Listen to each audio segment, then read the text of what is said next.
name's Ashley Hardman. I'm a fourth-year engineering student, and I'm here today to talk to you about engineering.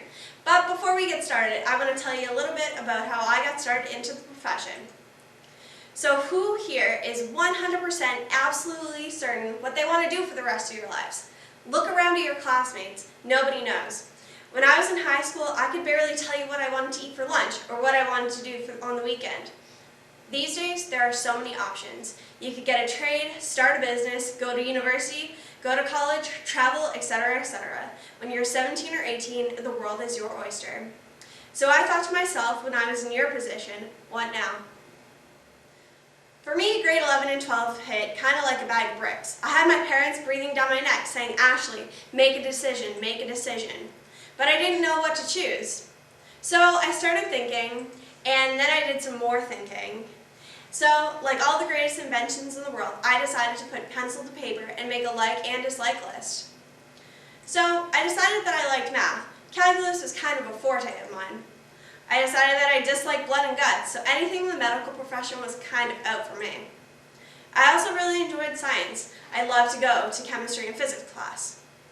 I disliked arguing and could never see me doing it as a job, so being a lawyer was kind of out of the question too. I also liked talking and interacting with people and wanted my job to have a social aspect to it. I disliked writing extremely long essays that seem like they're going to go on forever and ever and aren't going to stop until your hand cramps and feels like it's going to fall off. So anything in the arts or in journalism was out for me too. I also liked helping people. When I see a problem, I instinctively want to solve it. I also disliked doing the same thing over and over again and didn't want my job to be repetitive at all. I also liked having a lot of options. Because I didn't like the repetitiveness, I wanted to be doing different things every day of my job. So what makes engineering different? With engineering, you don't have to decide right away what discipline you'd like to be in. So whether you would like to be an electrical, mechanical, civil, or any other type of engineer, don't worry, because every engineer has to complete the exact same first 2 years of schooling. As well, when you get a Bachelor of Engineering, you don't require further education in order to start working. Engineering is also a professional degree. In order to practice in Nova Scotia, you have to be registered with Engineers Nova Scotia. Engineers, in many cases, are involved in projects that involve the general public. Building a bridge is a perfect example. Engineers are responsible for and are obligated to protect the interests of the public above all else. So, I'm not sure if anyone has ever noticed, but every engineer wears an iron band on the pinky finger of their writing hand. So the story goes, in 1907, on August 29th, the Pont de Quebec, or the Bridge of Quebec, was under construction. Nearing the end of the construction day, the bridge ended up collapsing, killing 75 of the 86 workers. As the story goes, the reason why the bridge collapsed was due to poor engineering calculations. So, every engineer wears an iron ring that's supposedly made of the iron of the bridge as a reminder of our obligation to the public and to our responsibility to society. So, at the end of an engineering degree, every engineer goes through a ceremony called the Calling of the Engineer where we receive our iron ring. So, some of you are probably wondering, why choose engineering?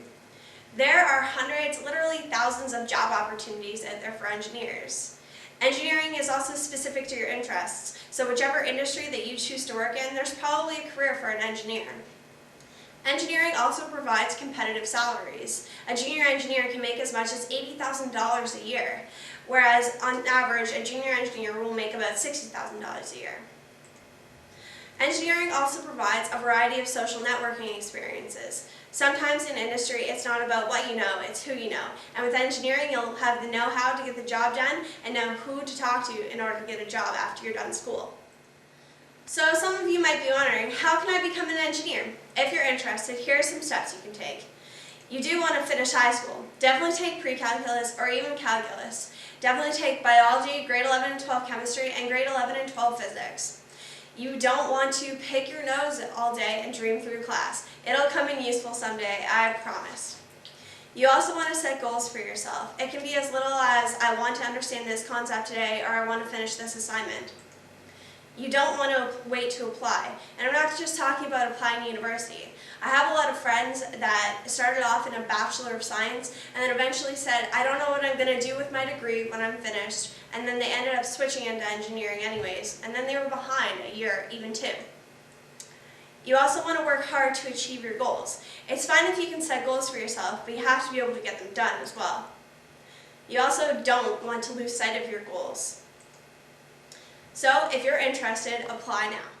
If you'd like to learn more about engineering, see www.engineersnovascotia.ca or www.dal.ca. Thank you.